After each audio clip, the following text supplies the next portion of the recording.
If you've been on this live, if you have watched this podcast live, y'all know I struggle on the intro, and it is what it is. And I did it again, but it's okay because I've made up for it, and I'm just glad to be on the podcast this week. So thank you all for your grace in allowing me to learn how to operate all of these systems at one time. I'm just, we're all learning. We're all learning and growing together, and that's just part of it. So welcome to another week. I'm on a roll on the podcast. I have been relentlessly sticking to this weekly podcast, and I'm really excited to know that I'm booked for the next 2 weeks, and I'm working on trying to get the rest of the month. But I want to send a few reminders that just in a couple weeks, you all, the 19th through the 25th is the 6th annual Creating Trauma Sensitive Schools Conference that's put on by the Attachment Trauma Network. And this year, the Trauma Informed Educators Network is actually partnering and sponsoring the amazing gathering, the largest gathering of trauma-informed educators in North America. As I mentioned before on all of the other podcasts, some of the pioneers of this work, some of a lot of people from the podcast are going to be there speaking, including Dr. Lori Desautel, who will be on 2 weeks, the 16th. She will be on here for the second time, talking about her new book, talking about the conference, all of that good stuff. And of course, Jim Spoor leader, Joe Brummer, Melissa Sadin, James Moffitt, a lot of previous guests are going to be there. And it is going to be, and Jesse Kohler actually will be there from CTIP. He was on here as well. But registration is open, and you can still get in right now. So if you have not registered, please do so. We would love to see you there as we all hang out and have a great time together. If you are live with us, you can get the link actually in the comments. If you are not, you can go to www.attachmenttraumanetwork.org/conference/. Then I would be amiss if I talked about the ATN conference and didn't talk about the Trauma Informed Educators Network Conference, which is June 22nd and 23rd. It is virtual this year. But as promised, I think there is a grand scheming plan happening for 2024 to be back in person. And my guest today is kind of smirking because she's aware of this plan that I think is going to be awesome. But right now, the RFP is still open for to present.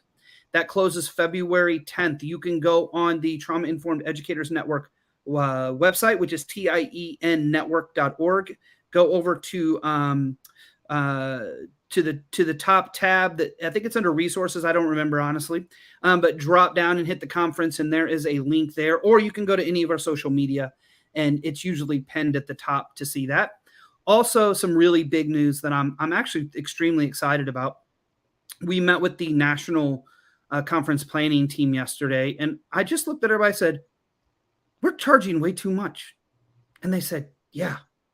So we've dropped registration by $100. It is early bird is only $169 for 2 days. It's, so many sessions. It's probably going to be 30 plus hours of professional learning for $169 early or getting early bird, and then $199 after the early bird. And it will be worth it. We do the conference a little different than most. We're going to be talking about some of these practices today, but we actually want to build a conference that creates networks and connections. So we have home groups where you'll join the same group of people virtually throughout the conference. We also have some amazing keynote speakers, including a previous guest on here, Dr. Ricky Gibbs.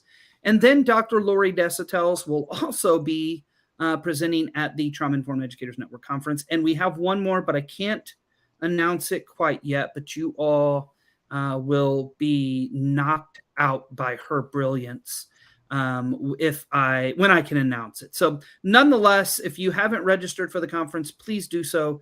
Get in there before March 1st, because it will go up by $30. And I want to save everybody a little bit of money. And also plan this conference effectively. So let's get to tonight's guest. And this is episode number 78, which, wow, it's basically, I told somebody the other day, I said, I think there's almost 100 hours of professional learning in this podcast. So I can't believe that I've been doing it this long and getting this many amazing guests. And tonight is no different.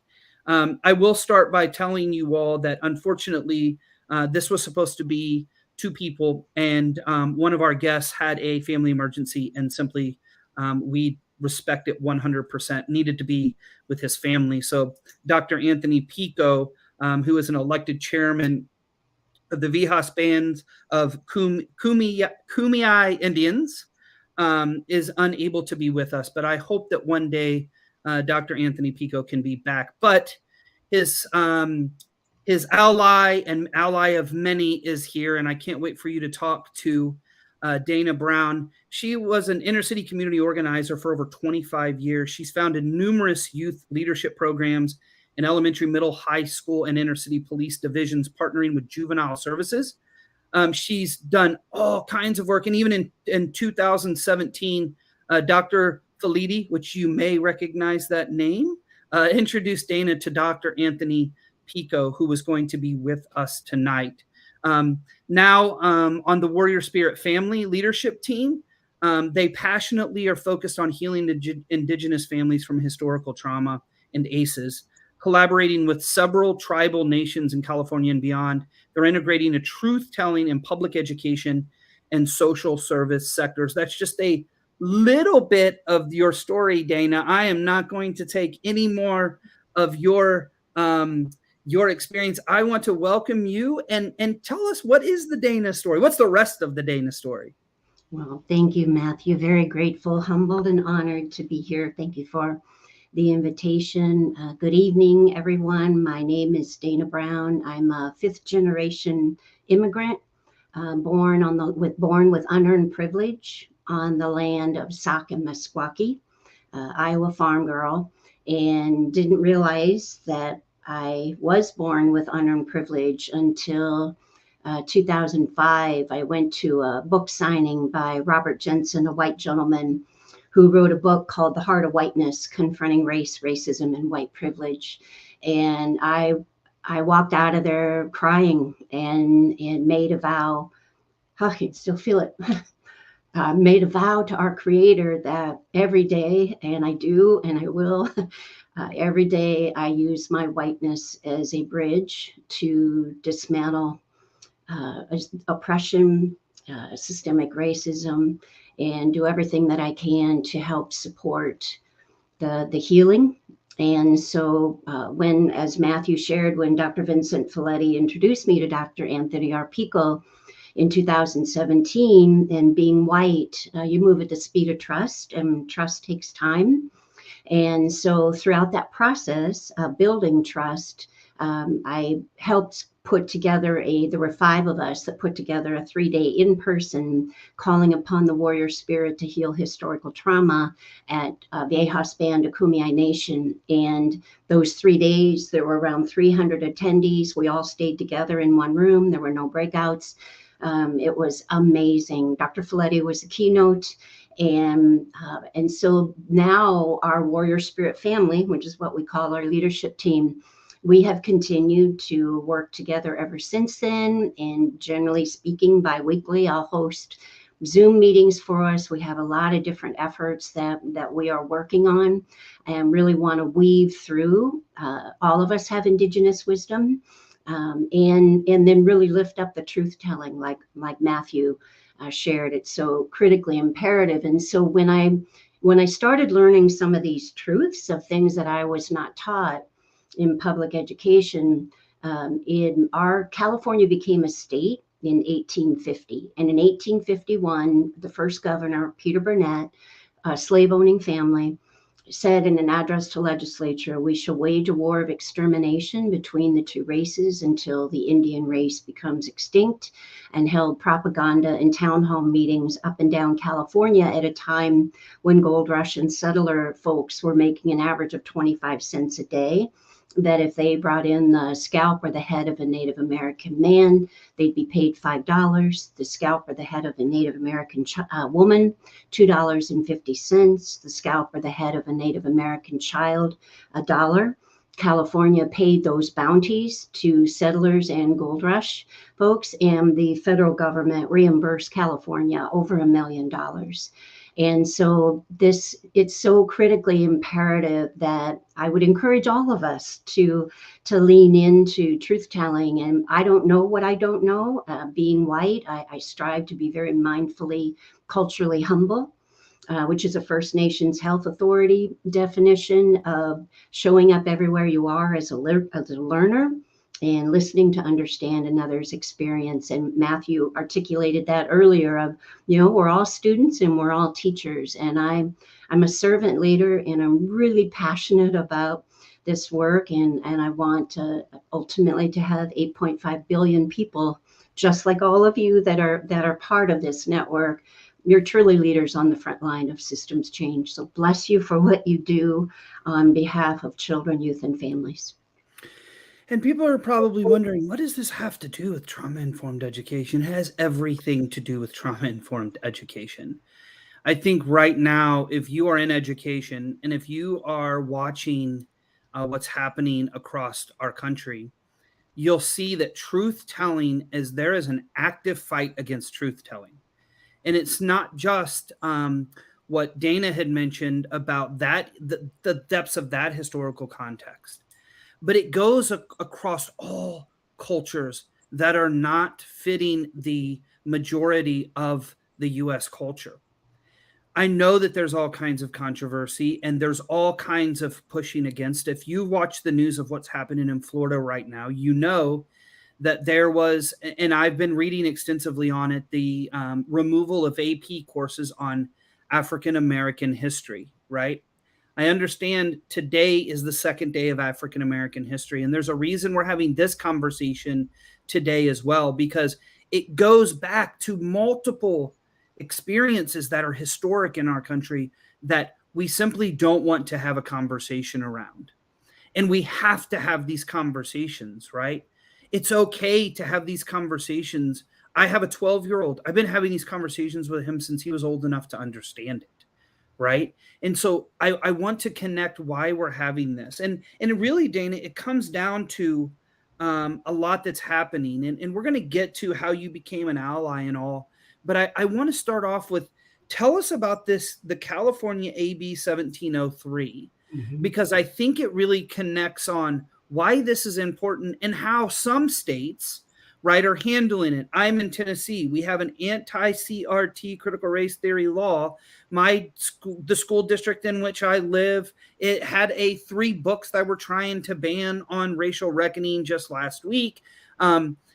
There's a lot happening across the country, but it isn't all bad, right? There's a lot of lights and a lot of hope that's coming through. So tell us about AB 1703. Sure, absolutely. So when Governor Newsom apologized to Native Americans throughout California for the slaughter and the genocide, and declared that he wanted truth-telling in public education, and then Assemblymember James Ramos, who's the first Native American elected to legislation in California only in 2018, authored Assembly Bill 1703, California Indian Education Act, California Indian Education Task Forces. And the bill, which passed through the first time, which is slightly unusual, became law in September. It was passed in September last year and became law January of this year. Is this having local tribes partner with public school districts, charter school districts, San Diego County offices of education up and down California, so it's proximate, because we know every single tribal nation is very unique with their ceremony and custom and language and food, and so it's so hopeful to me. Our San Diego County Board of Supervisors declared racism a public health crisis unanimously in San Diego County. So we have this brilliant opportunity, which I didn't know if I would see in my lifetime. And I'm so hopeful at the end of every day, because we have grassroots to grass tops cross-sector and a social ecological model across the lifespan, throughout the state, throughout the region, that we can help ignite the tipping point and help build capacity on this momentum of what our Creator has put in our hands and our hearts and our souls. It's a tremendously exciting time. And like you articulated, Matthew, this is, you can't have these kind of conversations in every state. So I put my energy where I know we can. I'm using my whiteness to raise a lot of opportunities for having these deep-rooted equity-focused conversations. And I'm a PACES Science statewide facilitator with Learn for Life. I know you met our Craig Basswick, our Vice President of School Development. He was on here 2 weeks ago. Yep, Listen to that episode, y'all. Yep. Shout out to Craig. And so we have 3 of our schools did a 6-part series, anti-racism and allyship series, and literally have SMART goal. It's just gorgeous. The last one is next Friday, and then they'll start, they'll carry it forward. So we're doing the deep-rooted work. I don't know how much Craig shared about our trauma resilient educational communities. I'm not sure.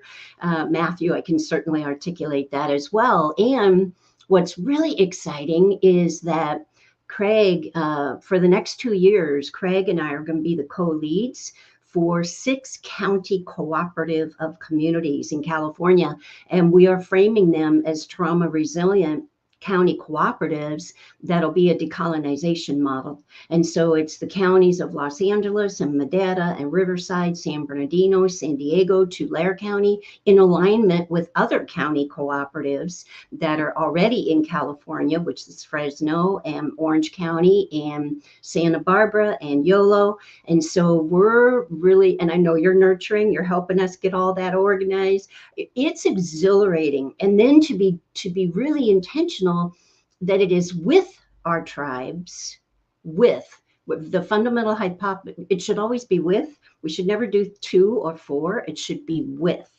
And so building trust, we're going to chip away at this coalition of the willing, meet people where they are, it's very transparent. It's very inclusive. We need all hands on deck, because I don't know. I've done, as an organizer, inner city for 25 years.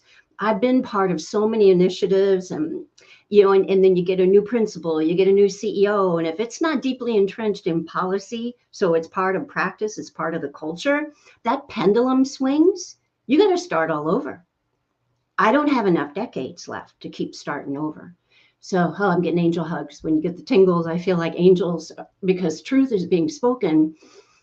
And so this is a phenomenal time in history that at least where our feet are, what we're doing, we want to decolonize.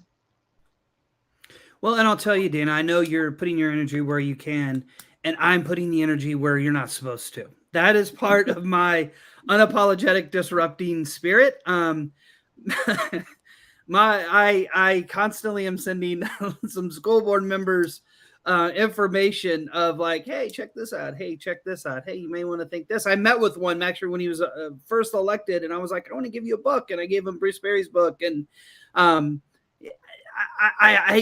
it takes all of us, right? And I love that you're talking about the communities. And for those of you who do not know, I actually I work for PACES Connection, which is Positive and Adverse Childhood Experiences Connection, and I help develop and foster community connections and resiliency around this work, right? How do we collaboratively and collectively work together to move the work in which we are healing center trauma informed, right? And it's cross sector. So it's not just schools.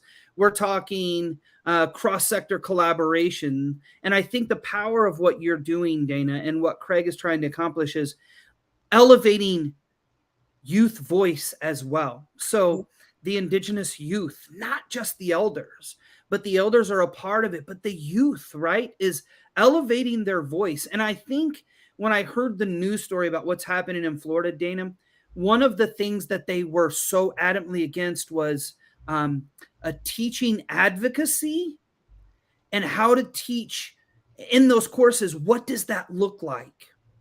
And that, to me, when there's fear around our kids using their voice, that should speak louder than the voices that are silencing our youth, right? Yeah, And absolutely. it's so passionate. And here's the thing: the practices in which you've learned being an ally, and we're going to get to that in a bit, are very similar to practices that are coming around as new and innovative, right? Like this idea of circle and this idea of community and this idea of healing, this idea of relationships. These aren't new concepts. And Right. that's the premise of this, right? Looking at the indigenous healing practices. And I hate that we don't have Dr. Anthony Pico here to talk about his life experience, but talk about your interactions with your role and how all of these are connected, because it's not by happen chance that we are going back and looking at these community-based cultures that that healed, right? Even in the midst of adversity, there was still a connectedness and community of healing and hope. So talk about how you see that connection to some of the practices that are happening today in this work. Yeah, absolutely, Matthew. So over the years, mentoring inner city, I have many, many friends that would say they identify as many different cultures. And there were numerous times that I was the only person that identified as white in the room, in the meeting. And so I learned years ago, and building trust with youth that are just as impacted, gang impacted, living with whatever kind of trauma they're living through, chronic, complex, systems induced, acute, vicarious. It I have found, and I'm very mindful of it every day, show up your authentic self, listen to learn. When I was building trust with Anthony and others on Warrior Spirit Family, I didn't really say a whole lot for a long time. I listened and I learned, and anything I offered to do, 100%. I mean, there were 5 of us that put on a 3-day in-person ceremony and conference within 4.5 months. We worked hard. And so in that process, I have learned that always do what you say you're going to do. Never make any promises that you may not be even able to keep. Be very authentic, show up culturally humble, listen to learn another's experience, and always 100% follow through on what you say you're going to do. Initially, I called it just show up and shut up, but really just showing up and being present. If you say you're going to be somewhere, you need to be there. If you say you're going to do something, you absolutely have to accomplish that. And so slowly over time, they can see this is a trustworthy person. This is someone who's authentic. This is someone who's vulnerable. This is someone who cares passionately, and it builds a kinship. And now our Warrior Spirit family, Kenneth G. White Jr., Navajo Dene, is on our Warrior Spirit family, and he authored a chapter 23 in this book, calling upon the warrior spirit to heal, to address historical trauma among Indigenous people. And this Routledge textbook came out, the Routledge International Handbook of Indigenous Resilience, on December 31st, a year ago. And the editor, when Kenneth chatted with her, she put his chapter that he co-wrote, chapter 23 in section 5. And he said, why is it in section 5? Section 5 is reframing the narrative from problem to opportunity, because the editor feels that what Warrior Spirit Family is doing is one of there's 4 chapters in that section, is one of the solutions for healing our world. And how powerful. And you know, I think too, what I want people to hear from you is that when you say building trust, it's not building trust with a motive. It's building trust with the authentic ability to stand in a space, hold space, listen, and learn. Because you know, I did a post the other day, and I meant it, right. And by no means does this apply to this, but I think when we hear about building trust and relationships and standing in spaces where we have to be the learner, right? I want educators to think about that in a classroom too. There are times we have to be a learner in our own rooms, right? And there's this big push, Dana, for relationships. Relationships are the key to getting kids to heal, right? But I think what's happened over time is we've weaponized relationships if we look at them incorrectly. And not in this case by any means, but in schools, we teach teachers to build relationships to modify behavior, right? And I think this is where you and the warrior spirit has been so powerful, is the relationships there are authentic. Yep. They're there to learn. You're not going in to go, I need to build relationships so I can teach. I'm going to build relationships because, one, I'm an authentic human connecting to another authentic human. And two, I want to learn. That sometimes is where we need to stand in as educators. We need relationships to learn. Relationships are the conduit to belonging and healing. Relationships with the intent to change somebody, to fix something, to modify behavior is not healthy, and it's not okay. And I hear you saying, it resonates with me so much, because when you stand in relationship with someone, and it doesn't matter if it's individual or group, in that space of a learner and a listener, it changes the dynamic of how you interact, right? And there's so much to learn in that for educators, because we don't have all the answers, right? We're supposed to, we feel like we're supposed to, but we don't. Sometimes our kids give us the answers. Sometimes in your work, the people you work with are giving you the answers for your own work, not even for theirs, right? Yeah. Because in so many spaces, they know what it takes to be able to heal. It's sometimes barriers that are in their way because of systems that were built to not allow that to happen, that prevent the ultimate healing, which is what you were talking about in AB 1703, which is an affirmation and an apology that this happened and we have to do something about it. It made me think, Dana, of my time in New Zealand, and we have a large listenership here in New Zealand. I learned a lot in my very short period of time when I was speaking there, and it was in this space. What New Zealand is committing to do to the reckoning of what happened to the Indigenous people, the Maori, and I probably am not saying that correctly, but that's the best way I can pronounce it. The Maori people, is they're not only recognizing it, they're changing things to make sure that people understand that they recognize it and they want to do it differently. Mm-hmm. And I think that's what I hear the power in the work that you have collaboratively done with Dr. Anthony Pico. It's like, no, we're going to demand and make it done differently. And we're going to tell the truth the whole way up to getting to the point of what needs to happen. So tell us a little bit more about why you feel that dismantling systematic racism is such a priority of the communities that you spoke about, and why does it need to happen, right? Because there's so much fear driven in so many spaces about this idea of dismantling systemic racism and racial reckoning, right? And apologizing and affirming that these things happened. Why is that such a priority for your 6 communities that we are going to be working with? Yeah, absolutely. The systems-induced trauma is the one that outrages me the most, because all of our tax dollars perpetuated all day long, every day. And I've delved into a lot of history because I only want to speak truth. I only want to be a conduit of the truth. And so when we look at this young nation here in the United States that was founded on racism, Native Americans are written as merciless savages in the Constitution.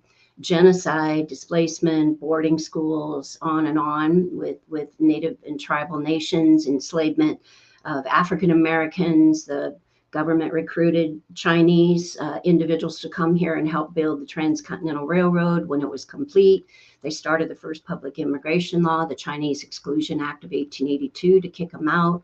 Look at what has happened with Mexico.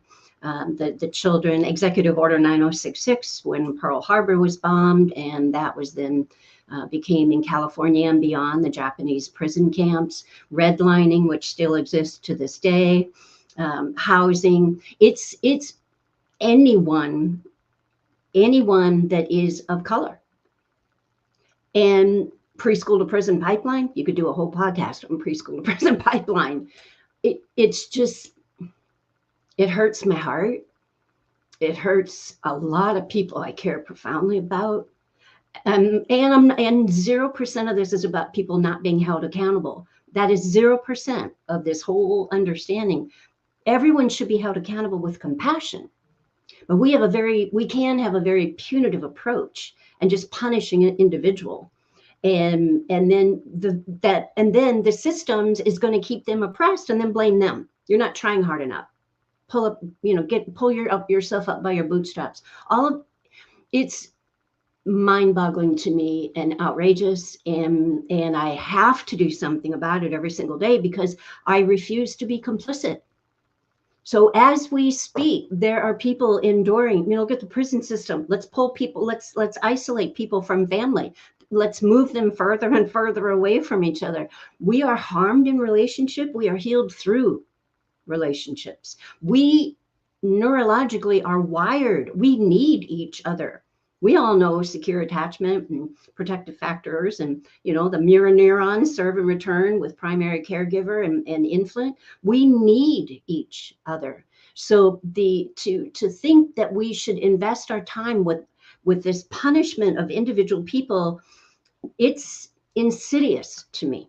We have to decolonize and dismantle and have these hard conversations about truth that is a mile deep and an inch wide, not an inch deep and a mile wide. We need a mile long and an inch wide, and more people having these courageous conversations. And I would like to offer that we need a lot more white people that haven't yet realized they were born with unearned privilege that will lean in. People of color have been having these conversations since birth. It's true. And I think that is so important because Dr. Tracy Benson was on here, and he wrote the book Unconscious Bias in Schools. And he said something that just always has always resonated with me, and it's intent and outcome. And it's not that people intend necessarily, right, to have these ideas and thoughts, but it's the outcome. It doesn't matter if you intend or not intend. It's the outcome that it's producing, right? So it's our responsibility as individuals to say, why are these outcomes being perpetuated, and what is my role in it? Yeah. And I think you and I know Ingrid Cochran very well. She was like the third guest on here, another profound conversation around historical trauma.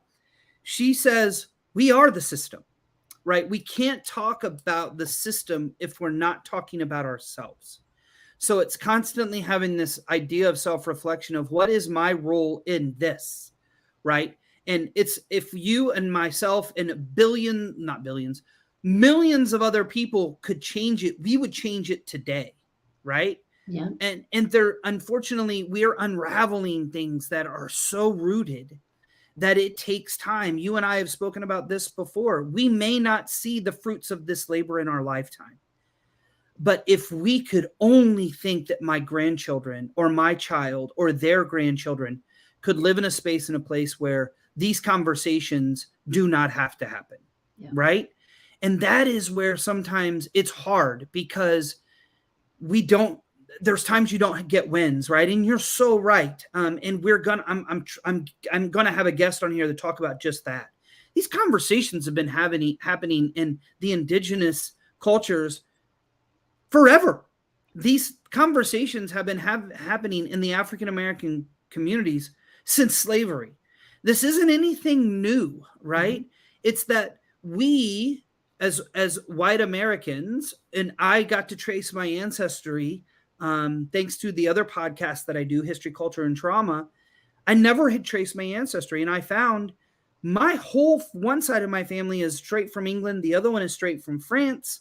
My grandmother, she is a second generation Hungarian. I couldn't trace anything back to before they came to America. But my other side, some of my other grandparents and families, I could trace them back to the 1600s. And yet there are people that can't trace their lineage back, but just a couple generations, because that's how young and that's how recent some of what we're talking about happened. There's no record of human beings that existed, because at the time they weren't even perceived as human beings, right?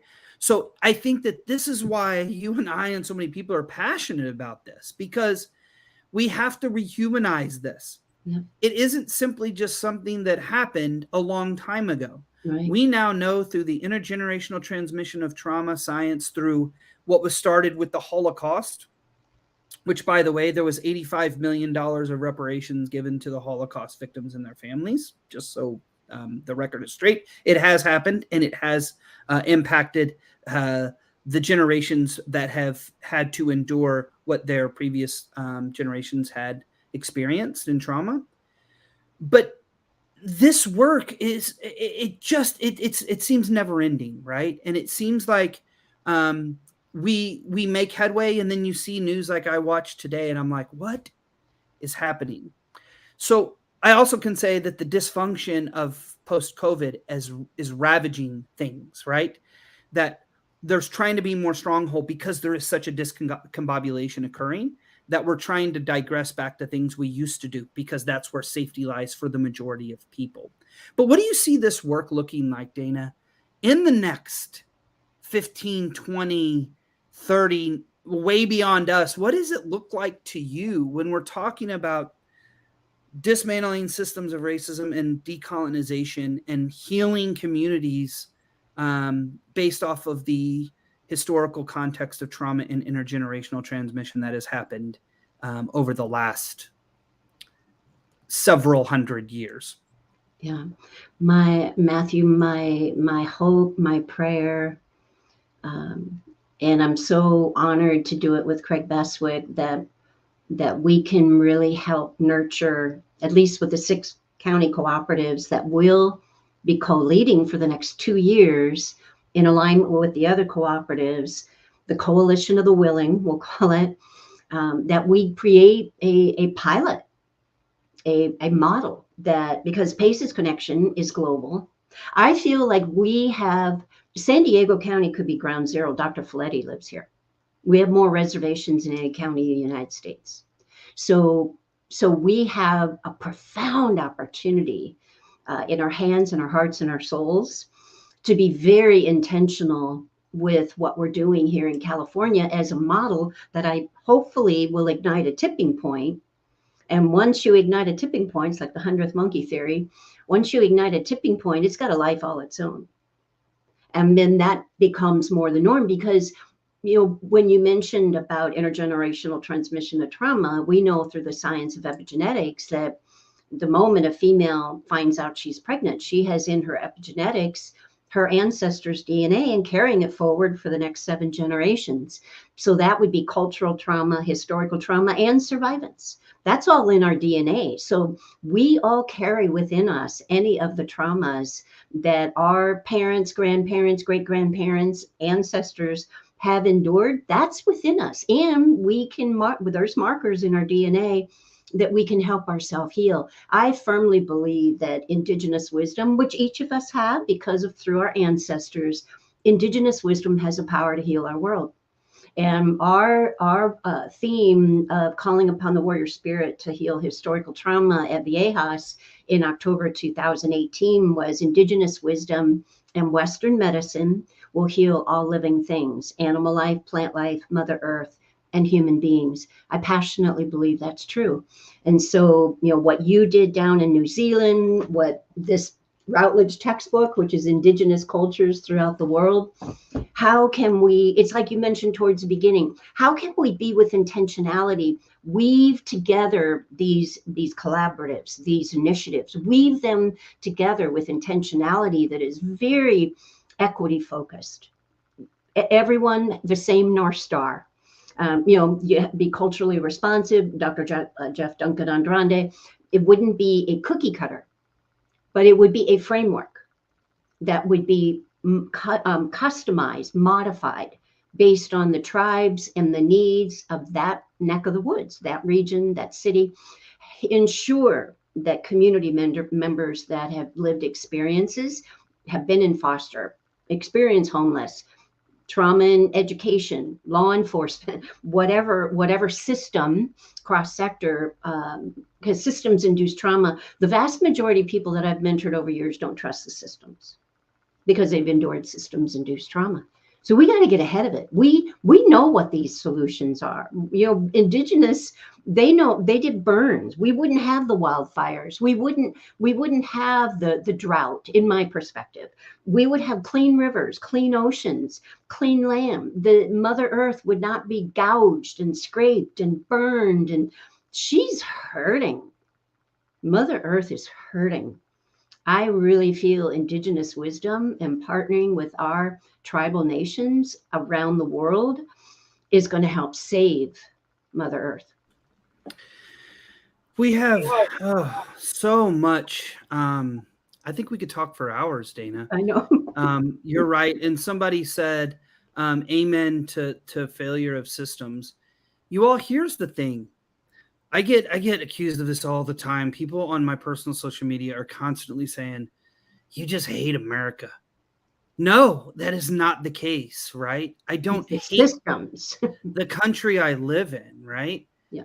But I also I'm not afraid to say what we've done is not okay. And what we continue to do is not okay. And I find it very interesting that when you talk about the things that have happened that have not and have been awful, people think you're talking, you're just talking bad about where we live.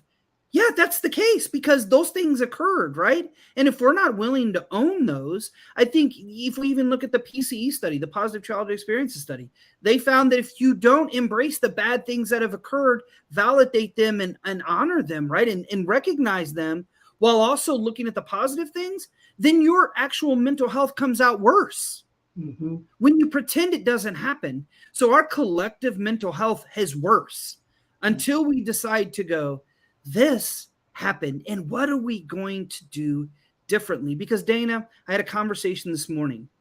This starts very early on it starts before our schools for sure. Absolutely. Right. But it starts so early on in schools. And I've heard this, and most of you, if you have not watched the most recent video out of Detroit, by all means, I would never encourage anybody to do that. But I hear this all the time. Well, people just need to do what they're told. If they just did what they were told, then it would be fine. If they just did what they were told. Doing what we were told is why we got into situations we're in right now. We can no longer just simply do what we're told because we're doing what we're told, and it's disrespectful. You don't do what you're told. If what we're doing is harming people, right? Whether it's physiologically, whether it's sociologically, it doesn't matter if we're hurting people. And I want to go right back into schools, right? If you know what you're doing is not building and healing kids, then we've got to start questioning, why are we doing this? Why are we doing this? Because there's reasons why. And I think we will, Dana, you mentioned it. We will do a podcast on preschool to prison pipeline. I have a couple people, matter of fact, one that I'm thinking of interviewed me for the Learning for Justice magazine, which I shared on the Trauma Informed Educators Network. But Anthony Conright is an ex-educator and now journalist who talks about, in his article here, the decarceration begins with school discipline reform, right? What we need to do in schools, and if we could shift the paradigms in schools, it could change systems because we're building kids that have experienced a different system.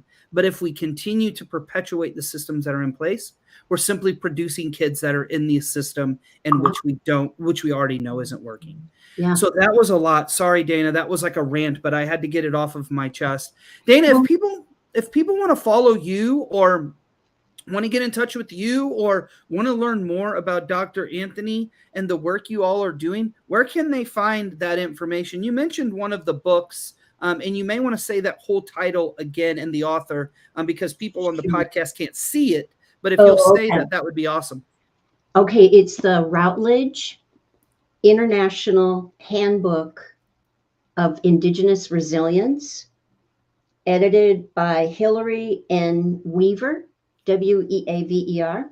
How cool, that's her last name, when weaving is what, it's going to help all this. And I also work with Paces Connection. I'm the organizational liaison there. And my email is dbrown, BROWN, at pacesconnection.com, just like Matthew's is.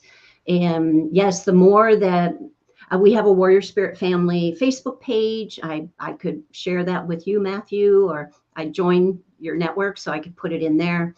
Yeah, we need all of us. And it's, every day I think about it, it's really simple to me. I'm either part of the problem or I'm part of the solution. And I am going to be part of the solution 100% the rest of my life. God be willing, Creator be willing. And Dr. Tia Martinez is a friend of mine, and she has done a fabulous Prezi on preschool to prison pipeline. I did some research a few years ago to introduce somebody at an event, and that particular year in California, they funded $12,500 to educate a child in public education. And that particular year, they funded $65,000 a year to house an individual in jail or prison. And if they were on death row, it was $125,000 a year. So when I reflect on that value system, $12,500 a year to educate, $125,000 a year per individual to incarcerate, I'm outraged. Mm-hmm. And I've heard many families. We also have to validate that incarceration is a business, right? It is privatized. So we have to think about that, you all. And I'm not going to get off on this tangent, but public education is publicly funded. Incarceration is privately ran. So we need to think about why is the incarceration rates higher in the US than anywhere else in the world? If you want to see a post about that, just look at my Facebook, because I just posted that. Did you also know that in America, you're 25 times more likely to die from gun violence than in any other industrialized nation? There's so much that we could talk about, and we will in the coming weeks here. Thank you all. I do want to say that if any of what we just said made you feel discomfort, I want to say pause for a minute and live in that.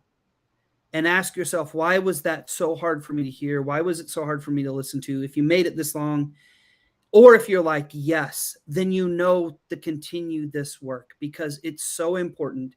These are topics a lot of people don't want to discuss, but we here at the Trauma Informed Educators Network and myself, we are willing to discuss topics that make us, Dana and I and everybody else, a bit uncomfortable. Because uncomfortable is where we grow. So as always, if you want to follow me, you can follow me at Principalist on Instagram and Twitter. I got to make a new board here behind me if you're live, because we have all kinds of new social media. If you want to follow the Trauma Informed Educators Network, it's TIEN Network PD on Twitter and Instagram. If you want to follow the network on Facebook, it's the TIEN Network. And on LinkedIn, it is also the TIEN Network. I started a new LinkedIn. 500 people in like 2 weeks. I'm so excited. And then, of course, if you want to follow me, you can follow Matthew Portell. You're going to get a little mix of everything. You're probably going to see pictures of my son playing soccer and maybe me fishing. And then some things like I posted today about my frustration with current laws that are occurring. So it could be a lot. But if you're not part of the Trauma Informed Educators Network group, we are now 31,000 people strong. Please join the group. Like the page. We are now up to 52,000 followers and 33 something thousand likes. And so this movement is growing, and I'm really excited to simply be a conduit for it. I am not the movement. I'm just operating the platform for people to come together. Oh, which reminds me, if you made it this far, we are starting on the network I think it's going to be monthly based off the feedback. I'm still getting feedback, but it's going to be a global gathering once a month of us just to get together as a group of people We're going to have a topic to discuss, then we're going to break out into groups, and then we're going to come back together and share.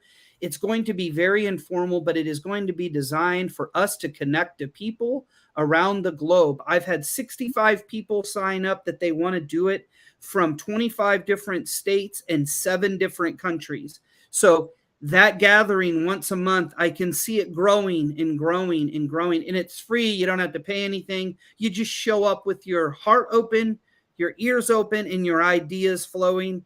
And together we will continue to push this movement, not just here, but globally, because this is not a movement of one space or place. This is a global movement. So having said all of that, and I have said a lot, please do me a favor. Read and learn more about what we talked about today. And that is the historical context of Indigenous people and the oppressive acts that happened. But also, please go out into the world and do something absolutely awesome.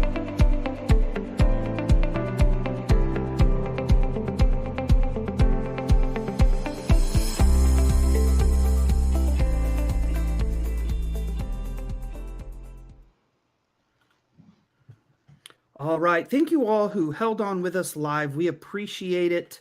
Thank you for the comments that you left. I will be back next week. I think, hold on. I'm going to tell you if I'm going to be back next week and who it will be with. My brain. Oh, it is. Oh, yes. It is Dr. Mona Delahook next week.